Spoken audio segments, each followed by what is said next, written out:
G'day guys, welcome back to another review on the channel. Today I'll be reviewing the Collingwood versus Melbourne Big Freeze 9 clash that occurred pretty recently on the public holiday on the Monday. So yeah, let's get straight into the review to a game that was just so depleting and hard to watch really.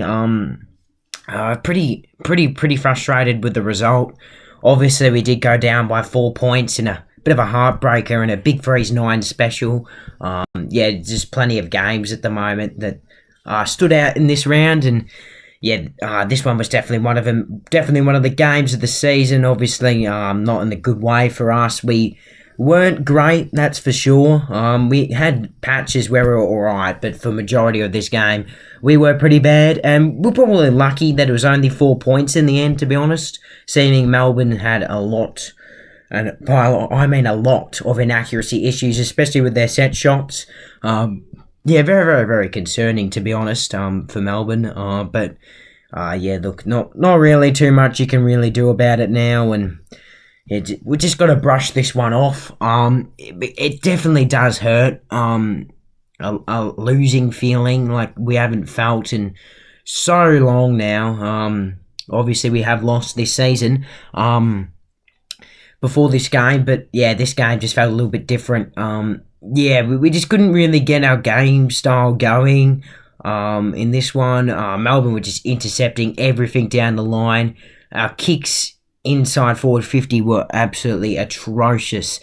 It was just shocking. Very concerning stuff. Yeah, just kicking into inside forward 50 in this one was really bad. Intercepting everything Melbourne's defence was. We just couldn't get around it.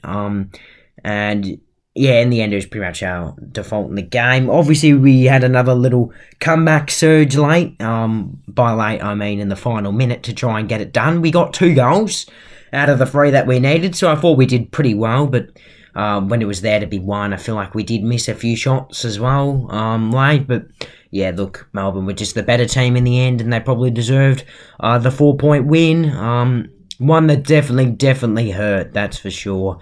I guess we just haven't felt the feeling of a loss in quite a while, and it definitely hurt us.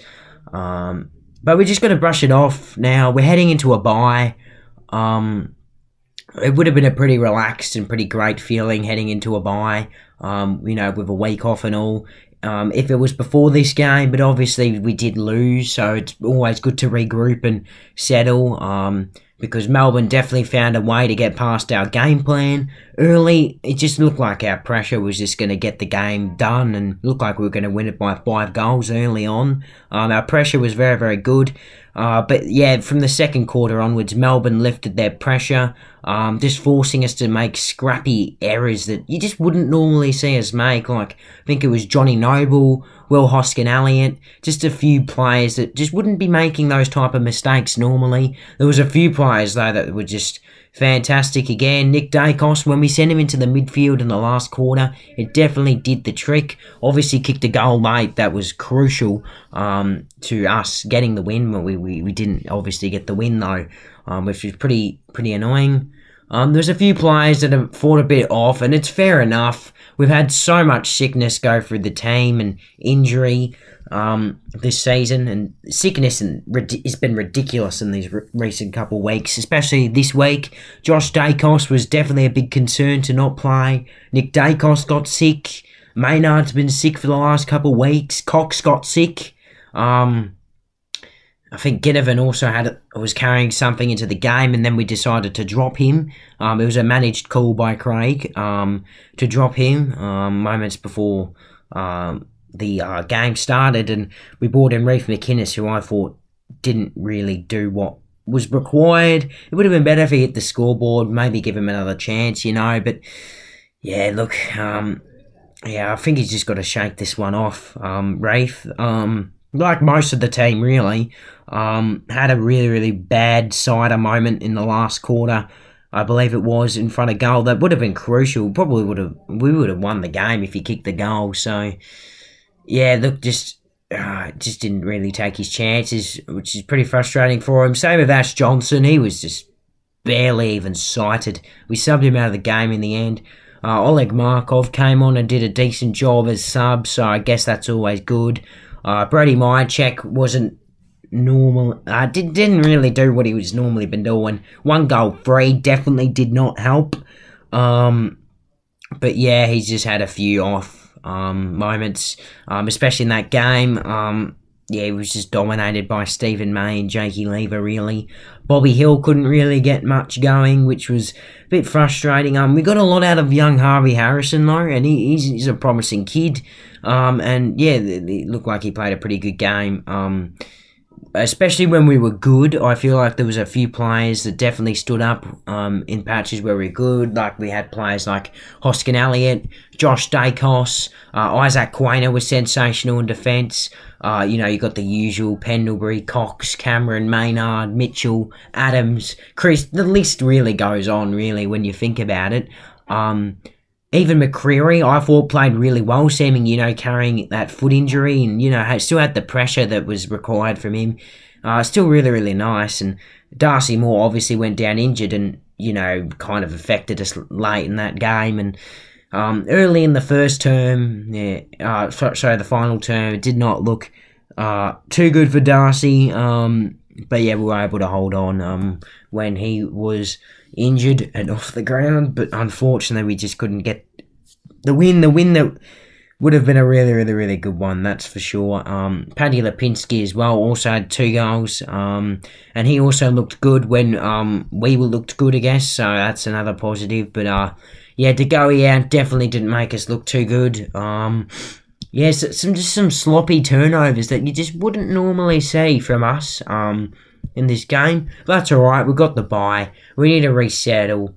We're obviously, I hate to say this, right, because I know how well we've done this season, but you hate to say it, we're the best team, pretty much, going into this game. And I hate to say it, but everyone just overrates us way too much because of our ability to win in the close games. Now, obviously, we had a big desire late. We pushed and pushed, but we just couldn't quite get there this time.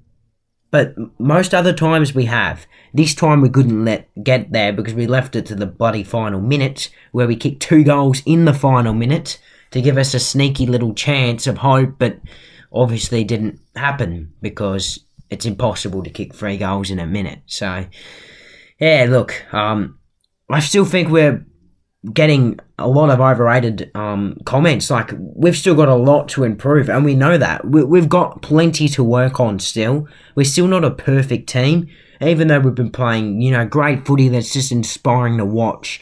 Yeah, I guess we're just not quite there. We certainly are playing good footy, though. Melbourne played really, really well. Full credit to them. They deserve to win this game. A game that was a very, very, very good one, that's for sure. And they'll head into their bye nice and confident now off the back of 2 pretty good wins. So, and a big upset like that. I hate to say it as well, seeming I don't want to overrate us. But yeah, it was an upset. We were probably expected to go into that game, but they probably did it because they had their reasons. They wanted to win. Obviously, I want to touch before I wrap up the review. It was the Big Freeze 9. It was great to see. Another great Big Freeze. They've always been so good, so motivating, and Neil Danaher is just such a great player. And it just sucks that he has to go through this, I guess, and we're all behind him. We're all cheering him up, and yeah, as long as he's happy, we're all happy. But obviously it's a horrible disease, the beast, and yeah, we just got to get everyone involved in it, really. And yeah, make sure to donate to Big Freeze if you haven't already.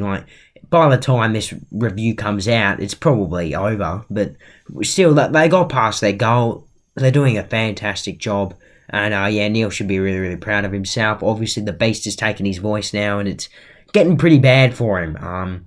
But yeah, it's just great to see him still passionate about AFL and still giving it a crack, even though he can't even speak anymore. Just to think of what a disease can do to someone, it's just disastrous. It's so devastating. But yeah, it was just great to see Neil Danaher up and about. It's always good to see the D's up and about, even Brodie Grundy as well, I hate to admit, even though, there might be a bit of bad blood now that he has left us, but then again, when you think about it, we were the ones who sent him to Melbourne, and yeah, look, he had a few good moments as well. He had a few off moments, and that happens. That's for sure. Melbourne were off early, like Grundy, turning it over, but they got over it and still played a pretty good game. Overall, I hope you guys enjoyed the review. Stay tuned for my next review. Not coming out next week because we got the bye, but coming out after our clash against the Crows at the G.